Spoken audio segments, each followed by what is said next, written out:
Shaman Gisbergen will officially join the NASCAR Cup Series full-time with Trackhouse Racing in 2025, and RFK Racing could be expanding to a three-car operation in 2025. What's going on, guys? It's Daniel, and welcome back to your video. We got a ton of NASCAR and other motorsports stories discussed here today on the channel. Let's go ahead and just show them straight on those really quickly. We're first going to talk about Harrison Burton. As it was reported by Joseph Straley by TobyChristie.com, the Harrison Burton is the first person to win a NASCAR Cup Series race that was born after January 1st, 2000, becoming the first driver to win after the year 2000.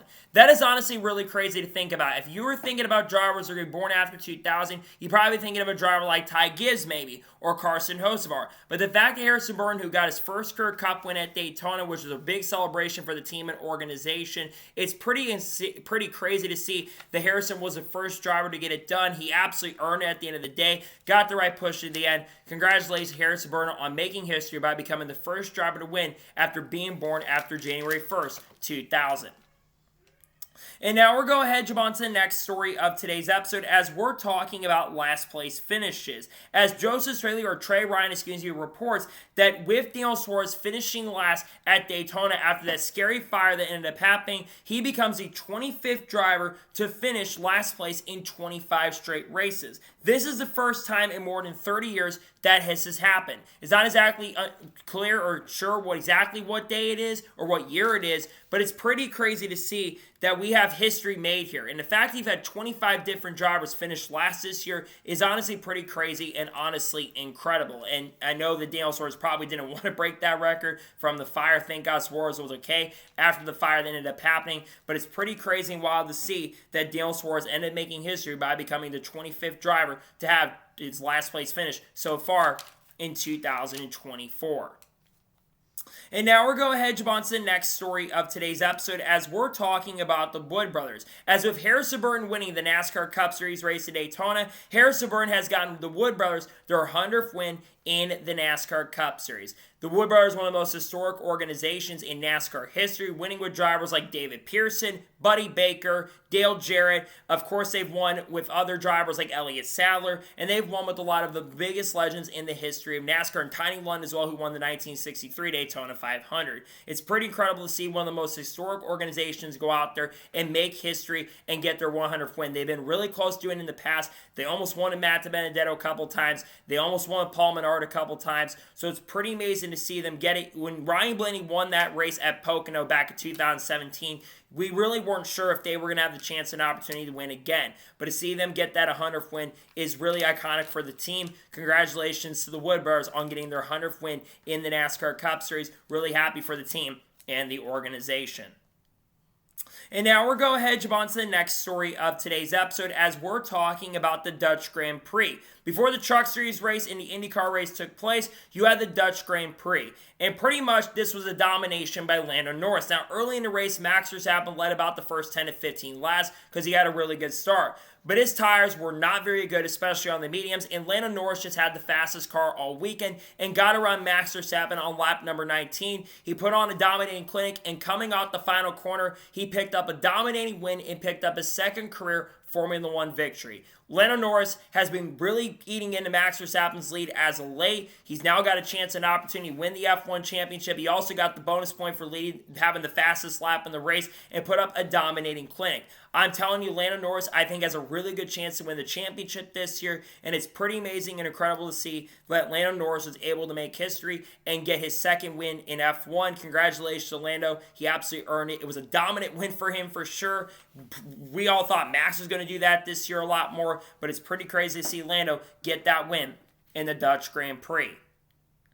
And now we're going to jump on to the next story of today's episode as we're talking about the IndyCar race at Portland. Well, you had the Truck Series race going on at the Milwaukee Mile. You, of course, had the IndyCar race at Portland. And this race was dominated by Will Power. Now, early in the race, there was some contact between Kyle Kirkwood and Scott Dixon to send him off the racetrack after some contact with Pietro Fittipaldi as well. This takes Scott Dixon out of contention in the championship because he will not have a chance to win after finishing in last. And then pretty much from this point, you did have the Romain Grosjean move where he just tried to go back across the racetrack, which was really stupid. And from this point after that, Will Power just put up a dominating clinic, pulled out 10 seconds ahead of Alex Palou, and coming off the corner, Will Power, after not winning at all in 2023, picks up his third win of 2024. Will Power is the only one, in my opinion, that probably could beat Alex Palou in the championship this year. He's been super strong as of late and super strong as of recently, and it's pretty awesome and incredible to see him get another win. He's having a career resurgence right now, and I think it's pretty awesome to see him being able to get the win in victory at Portland. This is the second time I think he's won at Portland. He won back in 2019 with Felix Rosenqvist, who actually, in fact, drove the 10 car. It's pretty awesome to see him get it done. Congratulations to Will Power on winning the IndyCar race at Portland. He absolutely earned it and deserved it, in my honest opinion. And now we're going ahead, jump on to the next story of today's episode as we're talking about Kyle Busch. Now, after the NASCAR Cup Series concluded at Daytona International Speedway, Kyle Busch spoke to the media after finishing in second place. And Kyle Busch was very, very gracious about, despite not winning the race, he was very, very gracious. He talked about how much RCR, and he's really proud of how much speed RCR has shown as of recently. He is disappointed that he could not get the win in victory, but he said he did not want to wreck Harrison Burton to go for a win. He said he could have just wrecked him and decided not to do it.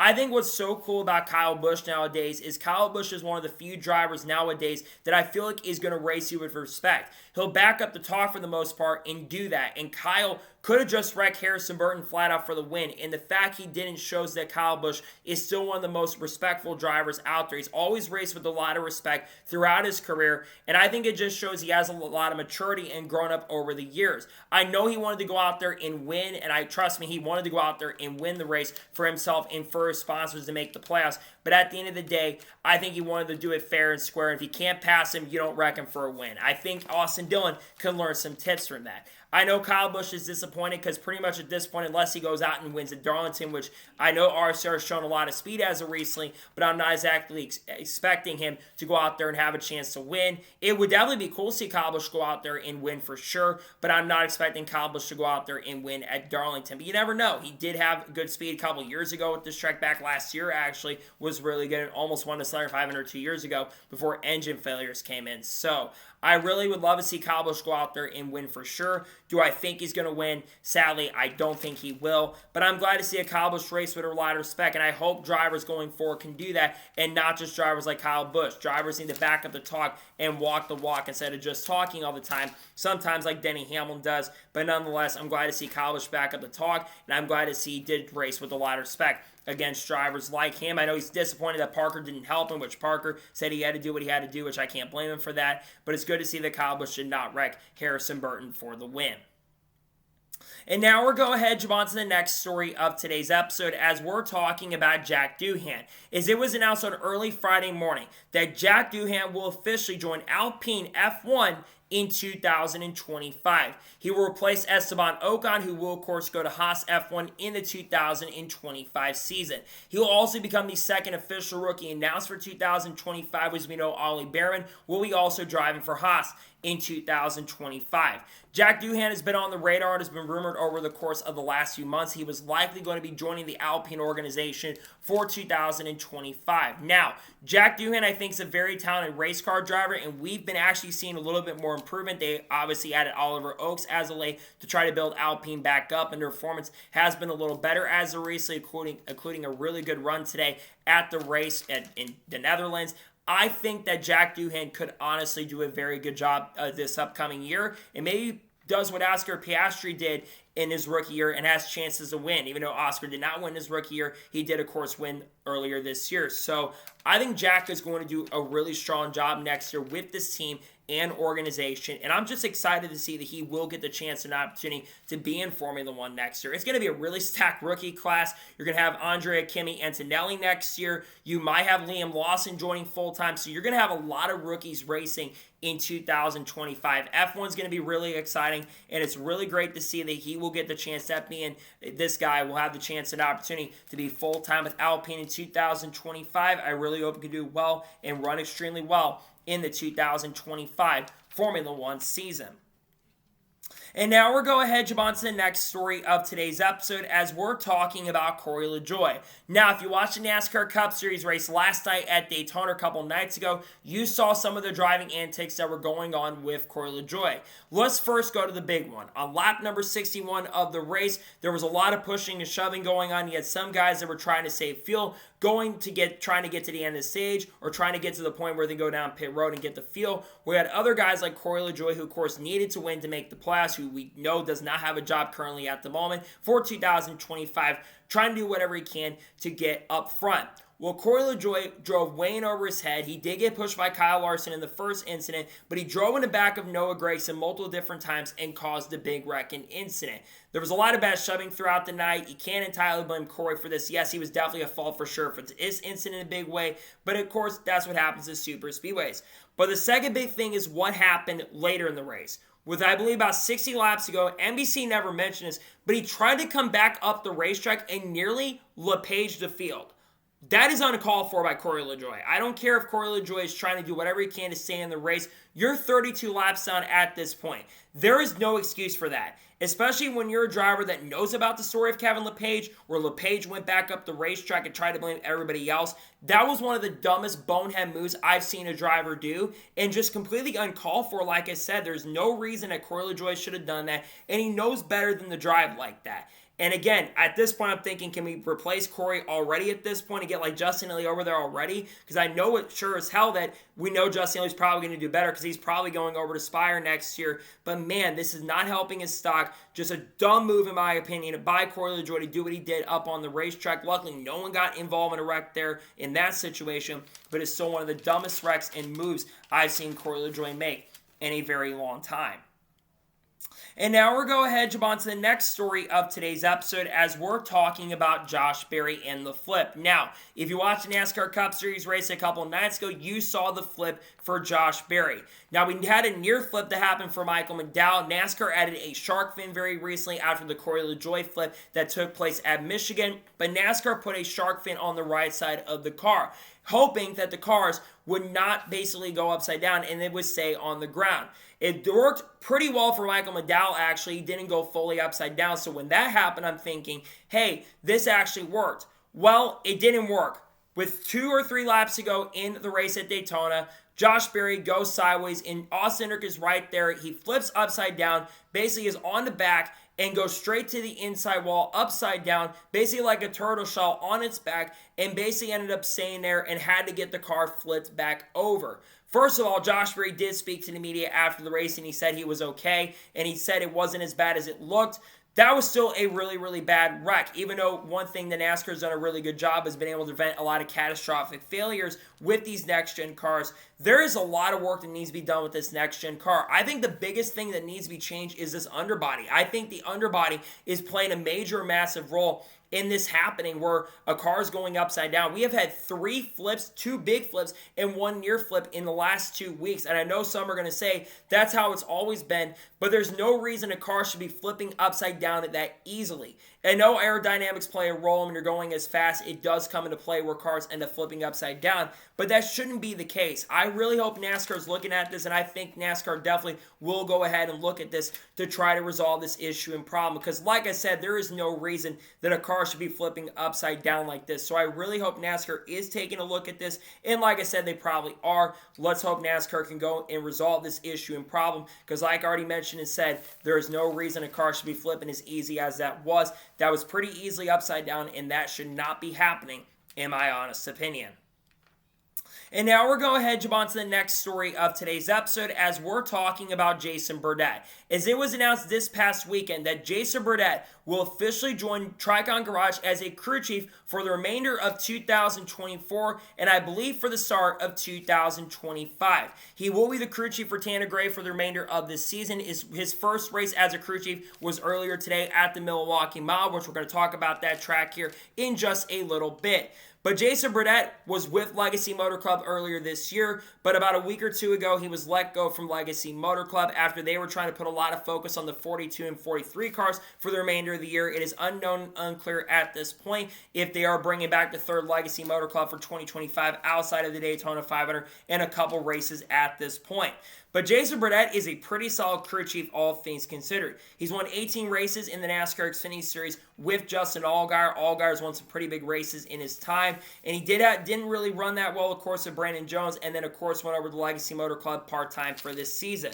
I think Jason Burdett is going to provide a lot of assets for Tanner Gray. I think Tanner Gray has not had a good year so far, so having someone like Jason Burdett come over and try to help to build up the program and team, I think that's a really good thing and a really good move for the organization. I expect Tanner Gray to improve with Jason coming over to help the organization. My prediction is Tanner Gray does at least get a few more top 10s this year and try to build this chemistry going into 2025, considering the fact there might be some other moves happening over at Tricom with rumors of Taylor Gray potentially moving up in 2025 to the NASCAR Xfinity Series. You want to get him over there just in case if someone like a Harrison Burton, potentially we're going to talk about in a little bit, ends up somehow coming over here. I hope Jason can do a really good job. I think he is a really good crew chief, in my opinion. Hopefully he can do a really good job with Tanner Gray for the remainder of this year, and they can build a notebook and can build that program up for the remainder of the 2024 season. Hopefully they can start performing better in 2025.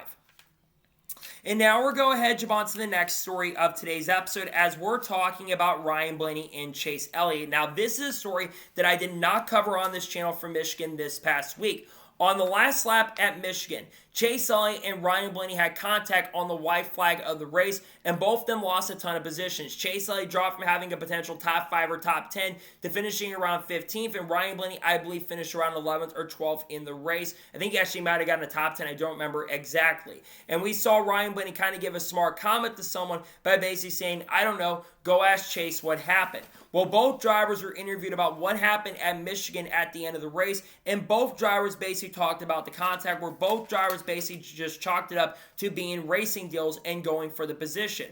Obviously, we've seen a lot of overtime rules and restarts come into play as of late in the NASCAR Cup Series. I think there's only been 1 or 2 races in the last 10 races that we haven't had an overtime restart ended up happening. And sometimes even some of the best of friends on the racetrack are sometimes going to get into it when they're battling very, very hard. These are two drivers who are honestly have a shot to win the championship this year. Ryan Blaney's gotten 2 wins so far and has been way more consistent this year than he was last year at this time. And Chase Elliott has been Mr. Consistent so far and has been really up front with before the Daytona. His worst finish was 21st. He's been doing a really good job this year. So when you lose positions and lose those points, it can definitely be very frustrating for a driver like Chase Elliott and Ryan Blaney, who are both trying to do the best they can to try to get as many points as possible. But I think that they'll be good after this, and I think going forward they'll be able to help each other. They're both probably, of course, going to be fast this week at Darlington for the Southern 500, and I just don't expect anything else to go forward from this. They're good friends off the racetrack. It's just racing hard for positions. You're trying to do whatever you can to get up front, and honestly, it doesn't surprise or shock me to see that they're battling hard for wins. They're doing the best they can, and overall, I don't think anything else is going to come from this going forward. I think they both will race very hard and really aggressive going forward, but I also think they're going to race fair going forward as well. And now we're going ahead and jump on to the next story of today's episode as we're talking about Kyle Larson. Now, Kyle Larson was being interviewed by the media about Max Verstappen. If you've been around social media over the last week or so, Kyle Larson said after winning the Knoxville Nationals that he said that he is an all-around better driver than Max Verstappen. He said there's no way Max Verstappen can get into a Cup car at Bristol and win. He said that Max probably couldn't get into other series like GT cars, among other things, and be able to succeed. Larson said that he probably couldn't get into IndyCar or an F1 car and be able to be very successful there, but of course he has had IndyCar experience racing, of course, in the Indy 500, where outside of basically having the speeding issue, he was probably going to get a top 5 or have a chance to win. Now, Kyle Larson spoke about the situation, and he says that he really hopes Max Verstappen decides to try dirt racing. He says that his comments were probably taken out of context by Flow Racing, but he also says he would love to see Max Verstappen try dirt racing in the future.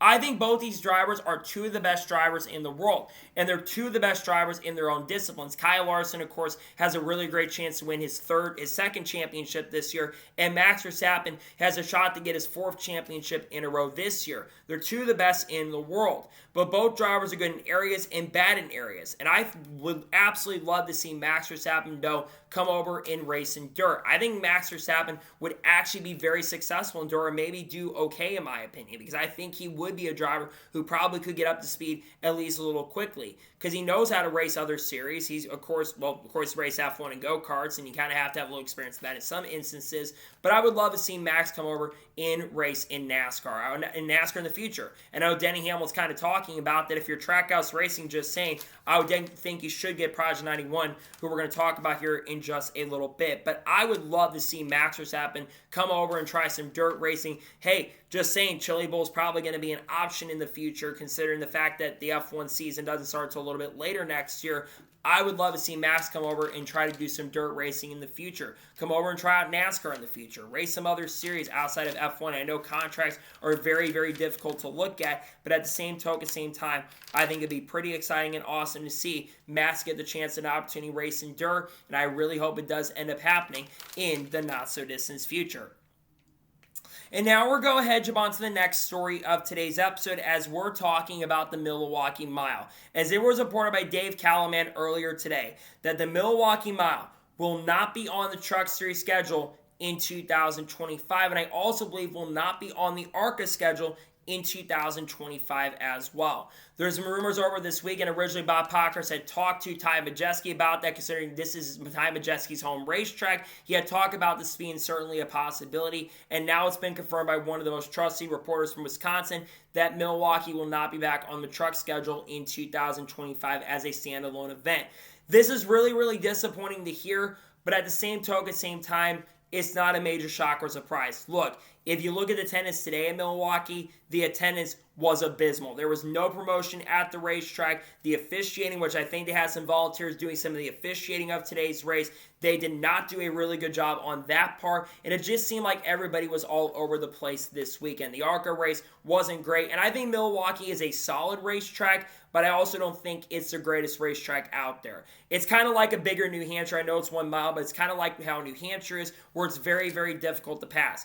And the other reason is because IndyCar's moving their weekend a week earlier, so therefore they basically have stolen the weekend, which I can't blame them because Texas got stolen from IndyCar, so I can't blame them for that. Now, what is going to replace Milwaukee Mile as a standalone race? Well, there's been rumors about Lime Rock potentially coming on the schedule next year, which I think going to Lime Rock for the Truck Series would be really fun. I've been wanting Lime Rock to be on the schedule for many, many years, so I think it'd be pretty awesome to see Lime Rock get the chance and opportunity to be on the NASCAR schedule. There's also rumors about Michigan coming back potentially for the Truck Series. That would be pretty awesome. I think trucks would be able to put on a pretty excellent and great show. They always did for many years, including back in 2016, where Brett Moffitt got that last lap finish and that last lap win. And then, of course, there's been rumors now of Rockingham, which I think is the big rumor. I think Rockingham is going to replace the Milwaukee Mile weekend, but on that exact date. We know Rockingham is expected to be back on the NASCAR schedule in 2025, with that getting really close to being announced at this point. It seems like every week we get closer and closer to that being announced. I think it's going to be a standalone weekend between the trucks, Xfinity, and ARCA for next year. Cup is not expected to go to Rockingham and is expected to be during the Easter weekend. Again, I really am excited about Rockingham most likely coming back. It is disappointing to see Milwaukee gone, but at the same time, I don't think we should be shocked or surprised about it, considering the fact there's been rumors and rumors about this for a while. I do believe that we will be going, though, to Rockingham in 2025. And now we're going to jump on to the next story of today's episode, as we're talking about Project 91. Now, we're going to talk about the Shane Van Gisbergen announcement at the end of this episode. We've got a couple to go through. But one thing that was asked was by Matt Weaver is, will Project 91 come back in 2025? Justin Marsh, of course, the co-owner of Trackhouse Racing, confirms that he expects that Project 91 will continue in 2025. There apparently are drivers across the world that are very interested in running the Project 91 car for the future, and they have had interest from a lot of drivers across the board. Obviously, they did not run Project 91 for 2024 because they wanted to put a lot of focus on Shane Van Gisbergen and getting his development. They could have definitely ran the 91 car for SVG this year on a part-time basis, but we know SVG, of course, has been driving the number 16 car for quite a few races throughout 2024, and has had a couple solid performances in that car as well. Now, who would I love to see drive the Project 91 car? I would absolutely love to see someone like a Lewis Hamilton maybe in the future, though I do think if he does come to NASCAR, it'll probably be with 2311 Racing. Maybe Max Verstappen. If Verstappen ends up becoming available, I would love to see him get a chance and opportunity. What about Juan Montoya? We know Juan Montoya, of course, is going to be driving with 2311 at, of course, Watkins Glen later this year. I'd love to see him come back. What about drivers like Marcus Ericsson, Alex Palou, Fernando Alonso, you name it. All these guys who have a lot of this racing experience across the world. Because that's one of the goals of Project 91 is bringing drivers from other forms of racing who have been extremely successful, bringing them in and seeing what they can do behind the wheel. Or like someone like a Valentino Rossi, that would be really cool too. I want to see this car back on the racetrack. I missed it being on the track this year. I've been predicting that it could come back in 2025 or 2026, and I really hope and pray that they do bring it back for next year. It sounds like they are going to bring it back. Again, we don't know how many races they're going to run because usually a car that's unchartered doesn't make as much money. That being said, they probably don't care, especially with the charter negotiations going on at this point. We don't even exactly know for sure if those charter negotiations are officially going to go through. But I really hope, like I said, that Project 91 can make a comeback for the 2025 season. I think it would be cool to see it come back, and I really hope they bring it back for 2025. I want to see it back on the track. It's been a while since it's been back. Hopefully it does officially make a return in 2025. And now we'll go ahead and jump on to the next story of today's episode as we're talking about Josh Williams. As it was officially confirmed on Friday as well that Josh Williams will officially be returning to Kaulig Racing in 2025, driving the number 11 car once again. There have been some rumors and speculation going on recently that Josh Williams may be out of Kaulig Racing for 2025, but apparently he had confirmed a few months ago that he was going to be back with the Kaulig organization for 2025. Now, Josh Williams has had a bad year so far in 2024. The performance has just not been there. He's had a couple good runs. I think he's had a couple top 10s so far, but he's currently sitting 18th or 19th in the regular season standings.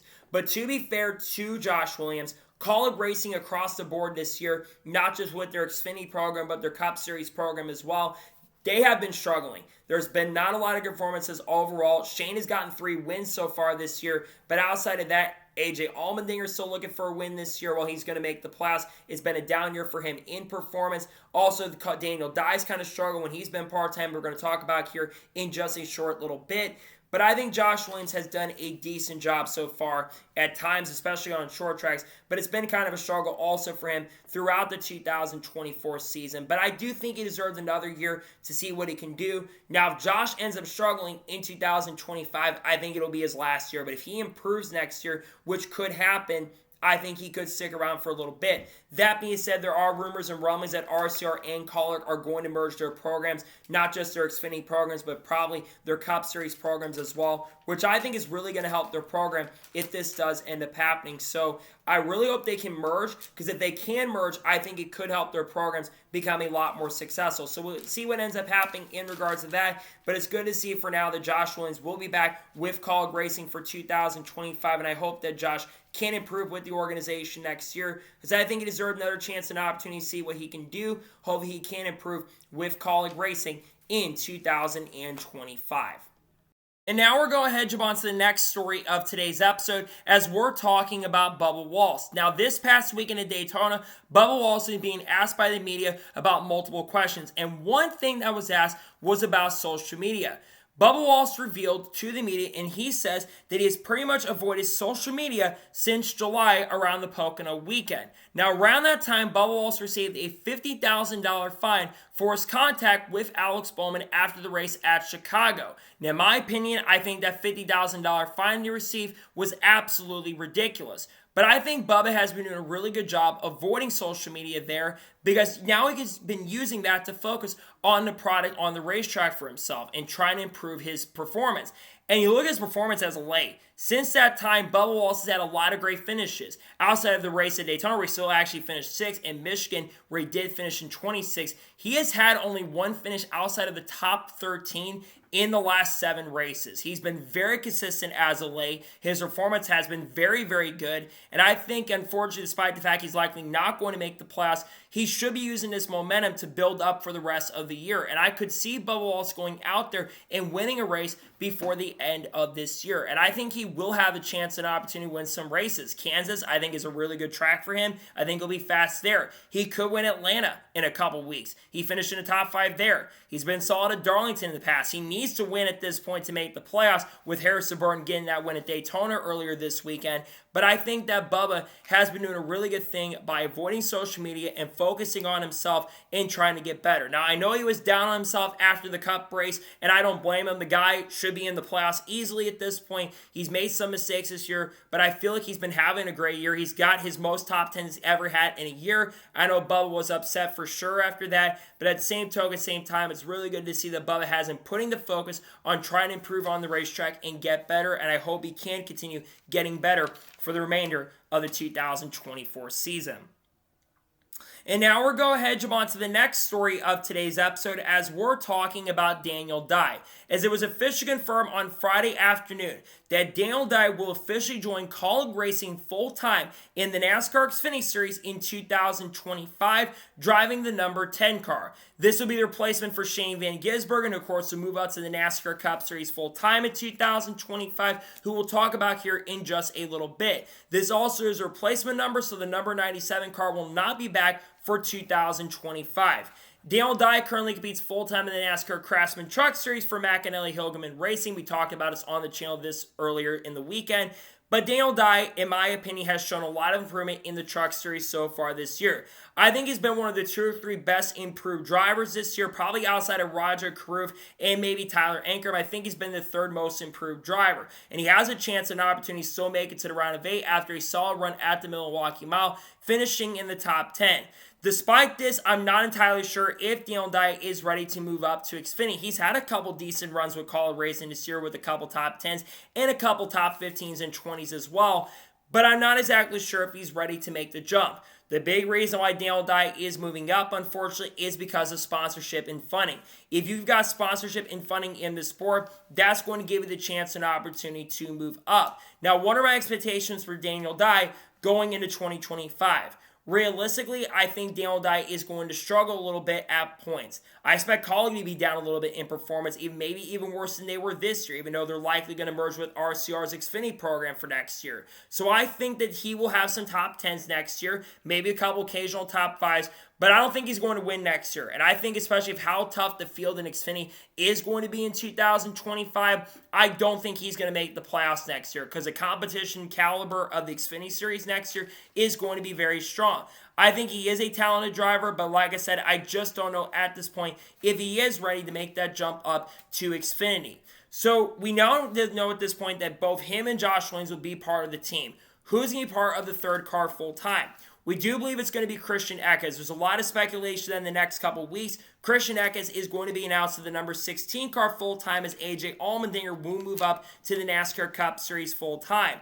I think that Christian Eckes is a very, very good driver, and I think he will be the best driver at the organization. You need that young driver who's extremely talented, who's a great prospect to really build your program back up. And I think that Christian is going to be the leader of this organization next year. And I think he's going to do a great job. Christian's a very talented driver, has done a really great job in the Truck Series, has 3 wins already this year. He's got a ton of stage wins. He's got a really good chance to win his first ever truck championship. And I do think that he will do very strong and very well with this organization next year. So we are expecting that it will be Christian Eckes in the 16 car. Again, I'm happy that Daniel is getting the chance and opportunity, but I'm not expecting him to set the world on fire, sadly. I think he will struggle in some instances in 2025, to be honest with you. And now we're going ahead, jump on to the next story of today's episode as we're talking about Martin Truex Jr. Now, we've been talking about the possibility of Martin Truex Jr. maybe running the 2025 Daytona 500. And he was asked by Jordan Bianchi and many reporters at the racetrack, how close are those plans to being announced for him to run the 2025 Daytona 500? Well, Martin Truex Jr. confirmed to Jordan Bianchi and says the deal to run the Daytona 500 is really close to being done. He says that Joe Gibbs Racing is ironing out the details for where he'll end up racing in the 2025 season there, but he's expected to run the 2025 Daytona 500, and that will be announced in the near future. Now, where will Martin Truex Jr. race with them? Well, he won't be driving for Joe Gibbs Racing themselves. We do believe that he'll be driving a fourth 20-11 racing car for the Daytona 500 in 2025. And if you want my prediction on the number that they are likely going to use for him, I think they're going to use the number 56. He drove the 56 car for Michael Waltrip Racing for a few years there from 2010 to 2013, and I think it'd be really cool for them to bring back the 56. Some say, why not the 67 car? Well, we do believe that the 67 is going to be driven by Riley Herbst most likely, as they are expected to pick up a charter from Stewart-Haas Racing going into 2025.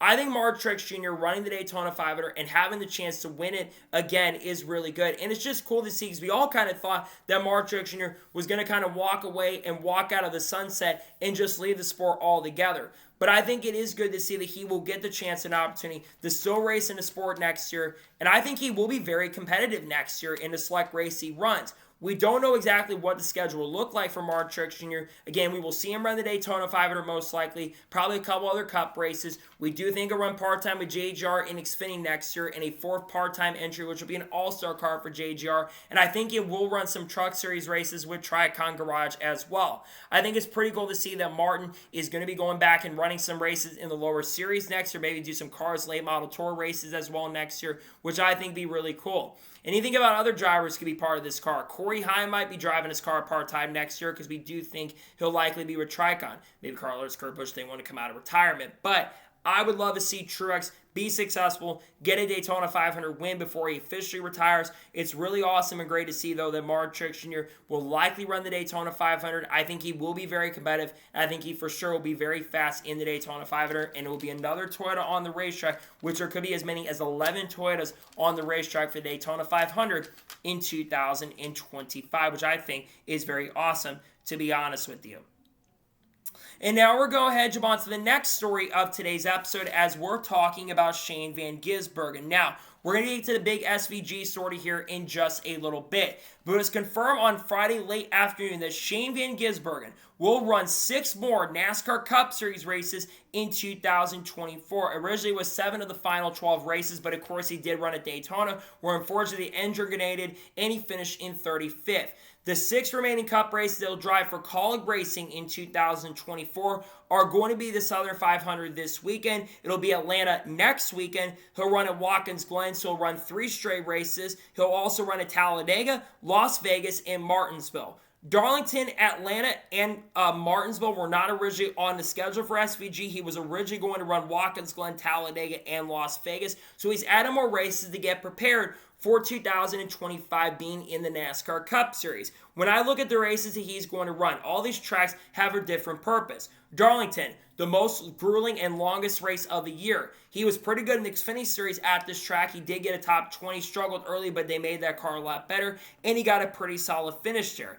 Atlanta finished third in the NASCAR Xfinity Series earlier this year and could have a chance and opportunity to not only win the Cup Series race, but the Xfinity race as well, considering Trackhouse did win with Daniel Suarez earlier this year. Watkins Glen, another road course. He has to be the favorite for Watkins Glen, maybe outside of a driver like maybe Juan Montoya, who's coming back. He's going to be the favorite to win Watkins Glen, and I certainly think he is going to have a great chance and opportunity to win the Watkins Glen race at the end of this year. Talladega, another super speedway. Getting more super speedway experience, considering that Talladega most likely will be in the round of 8 in 2025. Or 25, I think he will need to be good there. Then you've got Las Vegas, another 1.5 mile track, and then Martinsville, a short track. All these tracks have a purpose, and getting this experience at these types of racetracks and learning how to the intricacies of these tracks is going to be really important for Shane. So I think he will be very competitive, and I think he'll be very fast with the team. Trackhouse will be repairing these cars, of course, for SVG to perform, and I do think that Shane Van Gisbergen will be very competitive. It would not surprise or shock me if SVG does go out there and wins one of these races at the end of the year. Going to next year, he's going to have a lot of promise, and I think he is going to do a very excellent and great job. And I think getting this experience and preparing for next year is a really good decision. So I really hope Shane can perform and do a very good job with Trackhouse Racing, or Kaulig Racing, in the final race he'll run for this year. And now we're going to jump on to the next story of today's episode as we're talking about NASCAR silly season once again. Now, earlier this weekend, Bob Pockers updated his driver lineup projections for their 2025 season. He obviously added that AJ Allmendinger will be full-time in the NASCAR Cup Series in 2025 next year, but he continued to update with some very interesting things. Beginning with 20 through 11 racing. While it's not been officially announced at this point, we do expect that Bubba Wallace is going to return to 20 through 11 racing for 2025, and he'll sign a multi-year contract extension with the team and organization. Bubba has shown a lot of improvement throughout the year so far, has 11 top 10s. I think he will be back with the team and won't be leaving the team anytime soon. The third charter conversation is interesting. We do expect that they are going to get a third charter from Stewart-Haas Racing. They're going to be the last team that will pick up a charter from SHR, and Riley Kurtz will likely be the driver of the third car. Now, Riley could have some options also at a team like RFK Racing moving up the Cup, but I do think Riley Kurtz could have an opportunity to be with 20 through 11. If not, I could see Corey Heim getting the C, even though there's a really good chance that Corey Heim will end up being back in the Truck Series in 2025. Going to Spire Motorsports, Justin Haley is the front runner to take over the number 7 car for 2025. We do know, of course, that Corey LaJoie will not be back with Spire Motorsports in 2025, and speculation right now is that he could be headed back down to the Truck Series or could join Rick Ware Racing next year. I think Justin Haley driving the 7 would work wonders for the organization. I think Justin has shown so much improvement this year as a driver in the NASCAR Cup Series. Been very impressive with the Rick Ware Racing group, and I think he'd be a really good driver to put behind the wheel of the 7 car, as he does have a former working organization relationship with the Spire group. And then you have Ty Dillon. Ty Dillon is the front runner for the 31 car if Dale Hemrick does not come back. There is a chance that Dale Hemrick, of course, could come back to the organization in 2025, but I think there is a chance he may be out of the organization as a whole. And then you think about Isfini. Haley Deegan, she's rumored to be going to F3, or basically, of course, going over to IndyCar potentially, so she's probably not coming back to NASCAR at this point. We also know, of course, that Junior Motorsports will have some big moves happening over there soon. Same with teams like AM Racing in the future, who are making some pretty big moves. Silly season, nonetheless, is going to be very interesting, and as more stories come out around silly season, we'll discuss them here, because I do think there's some pretty massive big moves that are coming down the pipeline for the remainder of this silly season. I think it's going to be very interesting to follow what happens throughout the rest of the 2025 NASCAR silly season. And now we're going to jump on to the next story of today's episode as we're talking about Harrison Burton once again. We've already talked about the fact that Harrison Burton did pick up his first career NASCAR Cup Series win last night at Daytona International Speedway. Well, one thing that's been talked about because of this win is about his future. We already know that Harrison Burton will not be returning to the Wood Brothers in 2025, as Josh Berry will be coming in to drive the number 21 car for next year. We do not know at this point who the crew chief is going to be for the number 21 car, but speculation is right now is that it could be Jeremy Bollins, who currently, I think Jeremy Bollins is the crew chief. I think he'll likely be the crew chief for this organization next season. So Bob asked questions about where Harrison Burton could head to in 2025, and Harrison kind of said he's focusing on finishing the remainder of the year, and then he'll focus on what he's going to do in 2025. There's been some rumors of some organizations that he could end up at in 2025. He could go to Rick Ware Racing. That could certainly be an option for next year. He does have some funding with him from Dex Imaging. He could go over there, but there's rumors of RFK maybe getting a charter from Rick Ware. So I don't know if that's going to be possible. You do have that rumor RFK third car that could come into play, but I don't know if he's going to end up in that third RFK car if they do get the charter there. And then you got to look at Xfinity. The two front-runner teams that a lot of people have been speculating are the 17 truck from Tricon Garage and the 15 car from AM Racing. Many people believe that he is the front-runner for the 15 car next year. I have heard that he is a big front-running candidate to drive the number 15 car for 2025. Now, Harrison Burton, look, I think that he is a solid race car driver. I never said that he's a bad race car driver. He does have talent and can sometimes get the best of equipment, but that's really only in the NASCAR Xfinity Series. He has really not done a good job in the Cup Series, and I think despite the fact he did get this win, he has only had 6 top 20s all season long. And that's no discredit toward him, he just has had a bad year. But I think going back to Xfinity and working with a team like AM Racing, who will probably get some big support from the Haas factory team next year, I think this could be a solid team to go to. Yes, I know they've struggled this year, but I think with how much better of a driver he is, no disrespect to Hailie Deegan, but Harrison Burton is a better driver than she is. I think he'll do much better with AM Racing in 2025. If he doesn't go there, I think the 17 truck is another option. People have said that and heard that he could go there next year as well, which I think Tricon in the 17 truck would be a very interesting option.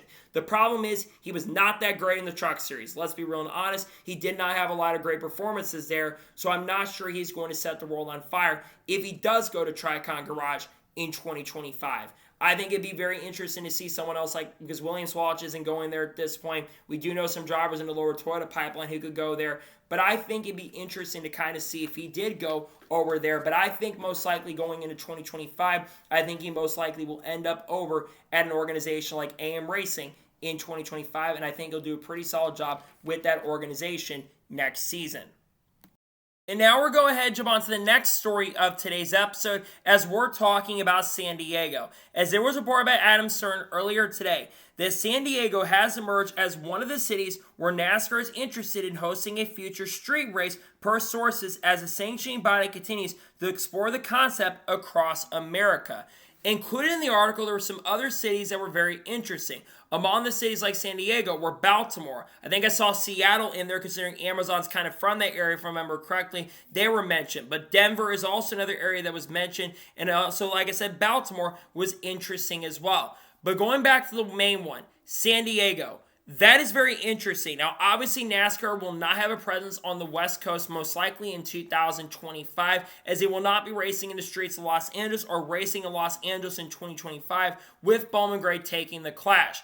I think taking the concept to the West Coast and racing in San Diego, which is a pretty big market, is very interesting, considering the fact that San Diego, of course, has had some racing in the past. I think they did host some racing in Champ Car. That might have been San Jose. I'm not entirely sure. But I think it'd be really cool to see a big city that's got, I think, like 8 or 9 million people living in it get the chance and opportunity to see a street race. Obviously, we do think Chicago will be getting the street circuit back in 2025 because we do think they're going to be back next year for the final year. But after 2025, I do think there's a great chance that Chicagoland may end up on the schedule. And we know that NASCAR is really trying desperately to get a race in California. We know they're trying to get the Auto Club track back up in the area as well for Los Angeles, but obviously there's been a lot of delays on that, and we're not entirely sure if that track is ever going to get done becoming a short track. Some say it's going to, some say it's not going to. So NASCAR really wants to have a race in that area of California.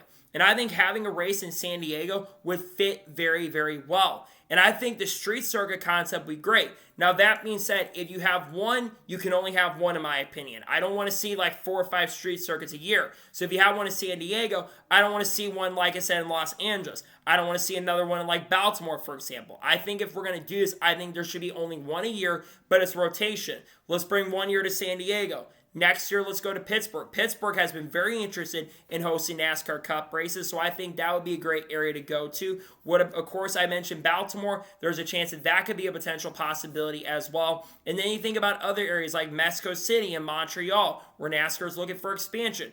Denver, a big area of NASCAR fans. And then you think about other areas that were very interested as well, like a Seattle, like a Portland, for example. Going to those areas that are very interested. Like a Dallas, for example. That would be very interesting. I want to see the street race concept continue, and I hope NASCAR does continue this concept for 2025 next year. I do think Chicago will get one more year, though, but I think after 2025, I think it's going to be, you're going to see the floodgates completely open up, and I do think you're going to see it happen where it won't just be San Diego hosting a day potentially, but other places hosting a day as well. So it'll be very interesting to see what happens. I do hope that we will see some more street racing going forward in the future, but if we're going to do the street racing concept, like I mentioned and said, we should only have one per year in different areas of the country In my honest opinion, I'd want to see that kind of go through, though, and see it end up happening once again next year. And now we're going ahead, jump on to the next story of today's episode as we're talking about Zane Smith. As it was shockingly announced at the time on Friday evening before the NASCAR Xfinity race started that Zane Smith will not be returning to Trackhouse Racing or Spire Motorsports in 2025.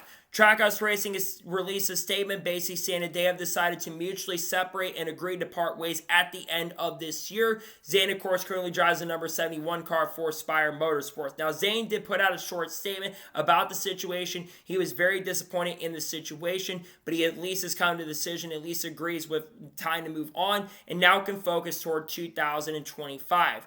This was likely going to happen. Obviously, we know that Shane Van Gisbergen is moving out to the NASCAR Cup Series full-time in 2025, and with the rumors, of course, of this organization and basically the three-rule car rule coming into play, Zane Smith was most likely going to be the odd man out. Now, that being said, I do feel bad for Zane Smith. Zane Smith has shown a lot of improvement so far throughout the 2024 season. The last 6 races in particular, his average finish has gone down to like 15th place and has been moving up on the points over the course of the last few weeks. And like I said, his average finish has been getting a lot better. He's had a couple top 10s as of recently, and I feel like he's been putting himself in a better position for wins. Now, what does this mean for Zane Smith going forward? Well, I think Zane Smith will find a ride for 2025. Now, where is Zane Smith going to end up next year? Well, most likely, and don't worry, guys, you're going to be happy about this, I think Zane Smith is going to end up in the third front row seat for next year. We already know going to next year that Todd Gillen will be back with the organization, and we know Noah Gragson will be joining the organization next year. But we've been wondering who was going to get the third seat. We had heard at points that Sam Mayer was a candidate for the ride, but obviously Sam Mayer is going to be with the Haas factory team in the Xfinity Series in 2025. And we obviously do know that Chandler Smith is in the running for the seat as well, but I don't think Chandler Smith is ready to get into a front row ride. Zane Smith had a previous working relationship with Front Row. He won the championship with them in the Truck Series 2 years ago. And also, of course, you think about the performance he had with them. He got a top 10 in the Co 600. And we know they were trying to find a way to keep him for 2024, or 2024. But obviously that didn't end up happening because he kept Michael McDowell and Todd Gillen. I think that he is going to do really well if he goes to front row. He's been getting a lot better. He's been showing a lot of improvement. He's been showing a lot more pace and speed. And I do believe that Zane Smith next year at Farmer Motorsports, he is going to perform very, very well. My expectations is he may end up being the fastest guy, though Todd Gillen has gotten better. But I think a team of Todd Gillen, Zane Smith, Noah Gragson, 3 very young drivers who have a lot of potential to be successful in the Cup Series, despite them all being very young. I think all 3 are going to gel very together. They've all worked together in the past. Obviously, Zane and Noah are really good friends off the racetrack. And Todd Gillen, even though they got in a fight with Noah at one point or got frustrated him in 2018 at Circuit Gilles Villeneuve, I still think they have a really good working relationship. So I think Zane will go to front row next year. Again, it's a shame to see that Zane does not have a ride at this point for 2025, but I do think he ends up there. He could go to RFK if they do expand to third option next year, but I don't think that's going to happen. I do think that he will end up at front row, and I think he deserves a chance to be at front row. I think he's going to do a really solid job going to next year, and I think he'll have a very strong year, and I'm glad to see nonetheless he will have a full-time job most likely next year with front row, but it's a shame that he'll be out of the Trackhouse family after the 2024 season. It's a shame, but it had to happen considering that SVG, in my opinion, is ready to move up for next year. And now we're going ahead jump on to the next major story in today's episode as we're talking about RFK Racing. Now, there has been a lot of talk and conversation surrounding RFK Racing and the potential of adding a third car for 2025. And Brad Keselowski was asked by Bob Pockers about this over the weekend, where Bob basically asked, are you ready to open up a third full-time entry for 2025? Brad said, nope, not today. But he did say, hopefully soon. Now, Brad was also asked, could you run a third full-time entry on charter for 2025? He said, definitely, we could do it. It would make a lot of financial sense, especially with the rumors that are going around. The big rumor surrounding RFK Racing is that they are the front runner to pick up Kroger and the sponsorship for the 2025 season. Now, obviously, Kroger has worked with RFK in the past, back in the early 2010s, but we all kind of thought that Kroger was going to be going over to Joe Gibbs Racing, but it seems like they haven't had a lot of their branding with the Joe Gibbs Racing team very, very recently, considering they did choose Chase Briscoe, and Bassler Shops is going to be sticking around with JGR for 2025. That kind of is when the opportunity for Kroger kind of went away. Having Kroger potentially over at RFK would be very huge. And considering the fact they have a lot of sponsorship that's kind of associated with that, you're going to need to have a car that's going to be able to provide all that inventory. So I think them expanding to a 3-car team absolutely would make a ton of sense. Now, who could the driver be in this 3rd car? Well, there's really only a couple options out there in the NASCAR Cup Series. You could have Justin Haley get behind the wheel, but Justin Haley, like it's been rumored as of late, is likely going to be going over to, or going back to Spire Motorsports next year and driving a 7-car and working with Rodney Childers. I think he'd be a really good option for the 3rd seat, but I do think, again, it is going to end up being him back at Spire. Zane Smith could be an option, but I think that Zane Smith is going to end up going over to Front Row next year, so I don't think he's going to be fully an option. The only other option you really have outside of Riley Herbst then is Ryan Preece. Ryan Preece is the only SHR Cup driver that does not have a ride at this moment for the 2025 season. We do know, of course, that Chase Briscoe is going to JGR, Noah Grayson's going to Front Row, and Josh Berry's going to the Wood Brothers. Ryan Preece also has a former working relationship with Kroger. So it would make a lot of sense for him to go and work with this program once again and work with a team like RFK. And I think having him in that program full time would make a lot of sense in a way, considering I think that Ryan Preece is a very solid race car driver. I know some will disagree, but the guy in the truck series, when he drove for DGR before they became Tricon Garage, he ran pretty solidly with them and had a lot of great runs in 2022. And he's had a couple really strong performances with this organization or with SHR in the past. Last year, he won the pole at Martinsville and led around 120 laps in the race. I know it didn't go well at the end of the day, but he joined a sinking ship of SHR. I mean, for crying out loud, Kevin Harvick failed to win in 2023, and no one was able to win that season in the NASCAR Cup Series. I think Ryan Preece getting this chance and opportunity and being with a great organization like RFK could be the move. Now, do I think Ryan Preece will struggle a little bit? Yes, absolutely in certain ways, but I do think Ryan Preece would be a really good candidate. Another guy could be Matt DiBenedetto, but I don't think DiBenedetto is going back Cup racing. So I think most likely if they do expand, I think it is going to be Ryan Preece. I know we also kind of want to know who's going to be the 3rd team and where are they going to get the charter from. Well, I would have to imagine that the 3rd charter will come from a team like Rick Ware and probably get leased from Rick Ware, considering there have been rumors and speculation about Rick Ware and RFK's technical lines getting even stronger at this point, and Ryan Preece is linked to Rick Ware. I would have to think that if they do expand, they will get at least from the Rick Ware Racing organization. I think that Ryan Preece will be a really good option to get behind the wheel of this seat. So we'll have to kind of wait and see what happens in regards to that and see if this does end up happening for RFK. But I would love to see RFK Racing for sure expand. I think RFK expanding to a 3-car operation would be really, really cool. They're one of the fastest growing organizations in the world. And like I said, I want to see it happen. I want to see RFK expand going into next year. And I would love to see it happen where this team can be a 3-car team, especially with the Kroger branding. I really hope and pray that we do get to see RFK, like I said, have the chance and opportunity to expand. They've been performing so much better. I hope they truly end up expanding in 2025. I think it'd be really awesome for the sport, in my honest opinion. And now we're going ahead, jump on to the final major story of today's episode as we're talking about Shane Van Gisbergen once again, as we did a video covering this story earlier this weekend. But it's been finally announced after months and months of speculation that Shane Van Gisbergen will officially join the NASCAR Cup Series full-time in 2025 with Trackhouse Racing. The number is shockingly going to be the number 88 and not the number 97. Steven Duran, who's been the crew chief for Zane Smith this year in the NASCAR Cup Series, will be the crew chief for Shane Van Gisbergen in 2025. Now, we'll talk about where the charter came from in just a second. Let's first begin. This is not shocking at all. There's been a lot of talk, there's been a lot of chatter, and a lot of speculation that this was going to happen.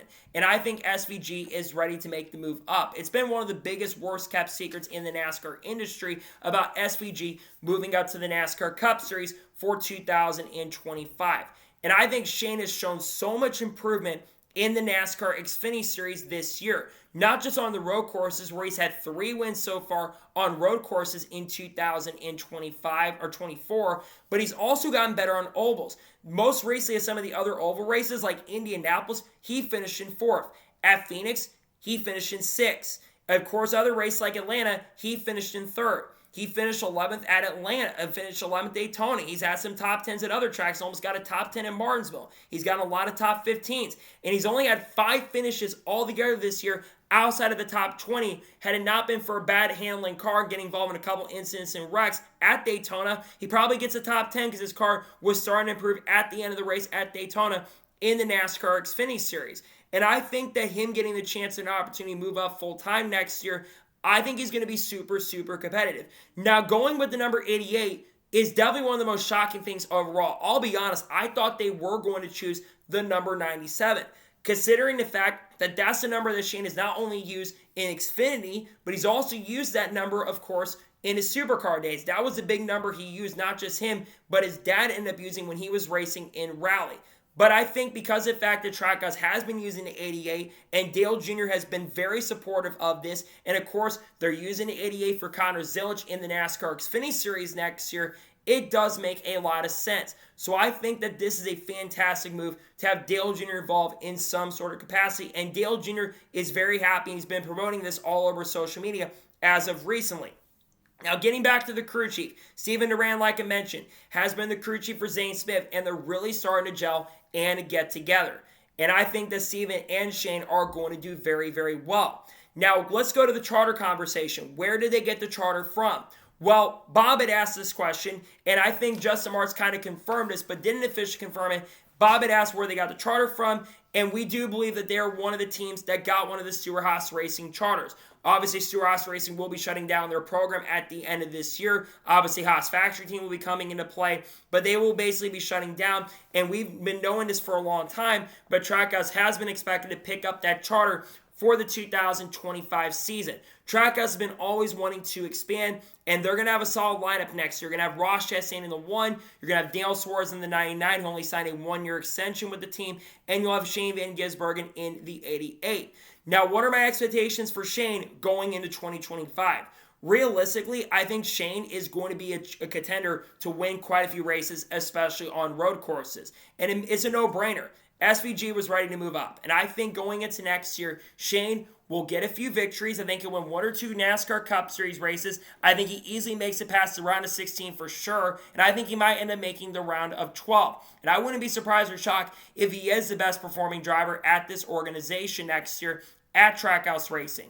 Because while he might struggle on ovals in certain instances, we're thinking that he's going to get better on ovals, and I think he'll be very strong on the road courses and also the super speedways. I think he's going to be very competitive on those types of tracks as well, considering Trackhouse has won a couple super speedway races over the course of the last couple years. So I think he's going to win a few races, and I think he could end up by the end of his NASCAR Cup career, so I think it's going to be a long-term deal with the team. He could have a 10 to 15 win NASCAR Cup career and become one of the more successful drivers in the sport, and also be one of the most successful road course drivers in the NASCAR Cup Series as well.